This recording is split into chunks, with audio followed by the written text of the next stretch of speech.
कार्यकर्ताओं से मिले हैं ओवैसी, ये बड़ी खबर आ रही है इस वक्त। देखिए एआईएमआईएम ऑफिस में उन्होंने बैठक की है, काउंटिंग पर तैयारियों की जानकारी भी ली है, ये जानकारी आ रही है। कार्यकर्ताओं से मिले हैं असदुद्दीन ओवैसी। माधवी लता और असदुद्दीन ओवैसी के बीच हैदराबाद पर कड़ी टक्कर बताई जा रही है। माधवी लता को अभी आप सुन रहे थे, कह रहे थे कि वो कार्यकर्ताओं को आशीर्वाद, उनको यहां पर बहुत सारी शुभकामनाएं, लेकिन अब काउंटिंग की जानकारी लेते हुए एआईएमआईएम प्रमुख असदुद्दीन ओवैसी की जानकारी आ रही है। उन्होंने कार्यकर्ताओं के साथ बैठक की है और काउंटिंग पर तैयारियों की जानकारी भी असदुद्दीन ओवैसी ने ली है। अब देखना यह है कि हैदराबाद में क्या होता है, बस थोड़ी देर में, कुछ देर में पता चल जाएगा। लेकिन अब पहले देखिए, जल्दी से आपको यहां मैं दिखाता हूं अब मैं आपके लिए क्या लेकर आया हूं। ये देखिए, ये डिटेलिंग राम सर्किट, यानी जहां से भगवान राम गए थे अपने वनवास तक, वहां से अयोध्या से लेकर वहां वो जो नीचे आप तमिलनाडु देखिए, जब यहां तक जब पहुंचे तो वो कहां कौन सी सीटें हैं कि 10 राज्यों की कौन सी 82 सीटें हैं जहां पर आज जो नतीजे आएंगे उन पर क्या असर पड़ेगा। और बड़ी बात इसलिए क्योंकि राम मंदिर की प्राण प्रतिष्ठा के बाद यह पहला चुनाव है, इसलिए इस राम सर्किट के 82 सीटों पर क्या असर पड़ेगा यह मैं आपको बताऊंगा। इसके बाद आप देखिए, आप आ जाइए इधर, भारत जोड़ो यात्रा। राहुल गांधी की जो पहली यात्रा थी वो थी भारत जोड़ो यात्रा, और यह भारत जोड़ो यात्रा 14 राज्यों से निकली थी, 64 सीटें इसमें पड़ती हैं। इसमें आप देख लीजिए, ऊपर से आप देख लीजिए, यहां से पंजाब से होते हुए आप नीचे तक आइए, यहां से आप देख लीजिए, ये आप कश्मीर नीचे तक, आप ये तमिलनाडु तक आप देख लीजिए, यहां तक जो पूरी यात्रा आई थी। यहां पर इस भारत जोड़ो यात्रा में 64 सीटें पड़ती हैं। अब इन 64 सीटों पर क्या नतीजे दिखेंगे, राहुल गांधी की जो पहली यात्रा थी भारत जोड़ो यात्रा, उसका इन 64 सीटों पर क्या असर होगा मैं आपको बताऊंगा। अब न्याय यात्रा देखिए, न्याय यात्रा आप देखिए, जो यहां पर सूरत से जो शुरू हुई थी, यहां पर देखिए, और होते हुए सूरत से होकर गुजरी थी और खत्म उनकी वो यात्रा मुंबई में हुई थी, आपको याद होगा। वो यात्रा आप देखिए, यहां पर जैसे ये निकली थी, यहां से होते हुए पूरा ये यहां तक इस नॉर्थ ईस्ट उन्होंने यात्रा शुरू की थी और मुंबई तक वो पहुंचे थे।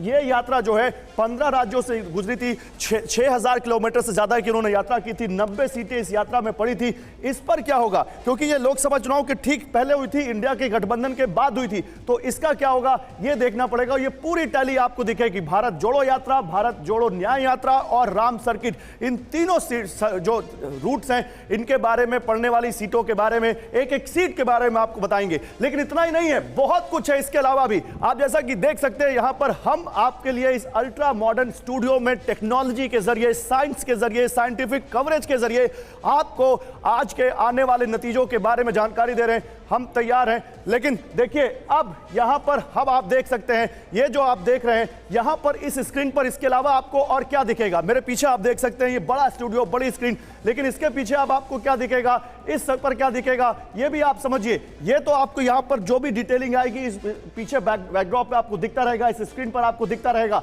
लेकिन इस स्क्रीन पर जो ये बड़ी सी स्क्रीन लगी हुई है, इतनी बड़ी स्क्रीन आपको कहीं नहीं दिखेगी। इस पर और क्या दिखेगा, इस पर आपको बहुत कुछ दिखेगा। पहले आप देखिए, ये ऊपर आप देखिए एनडीए, मेरे ऊपर से जो बोर्ड निकलते हुए दिख रहे हैं, एनडीए 1, इंडिया 0, अदर्स 0, ये सब आपको यहां पर इस बोर्ड पर, इस साइन बोर्ड पर, इस डिस्प्ले बोर्ड पर दिखता रहेगा। यानी स्क्रीन, डिस्प्ले बोर्ड, बड़ा studio, ultra modern technology, AI, इन सब का इस्तेमाल करके आज आपको सबसे तेज, सबसे पहले और सबसे सटीक नतीजे टीवी9 भारतवर्ष बताने वाला है। लेकिन पंकज झा के पास चलते हैं। पंकज, उत्तर प्रदेश सबसे बड़ा सूबा, 80 की 80 सीटें, प्रधानमंत्री नरेंद्र मोदी और राहुल गांधी दोनों इस जगह से इस चुनाव लड़ रहे हैं, इस सूबे से। अभी वहां पर क्या माहौल है, जिस तरह की बात आई कल उत्तर प्रदेश बीजेपी के नेता भी चुनाव आयोग पहुंचे, जिस तरह से डीजीपी कह रहे हैं कि यहां पर तमाम एसपी अलर्ट रहे, क्या जानकारी आपको मिल रही है हर जगह से?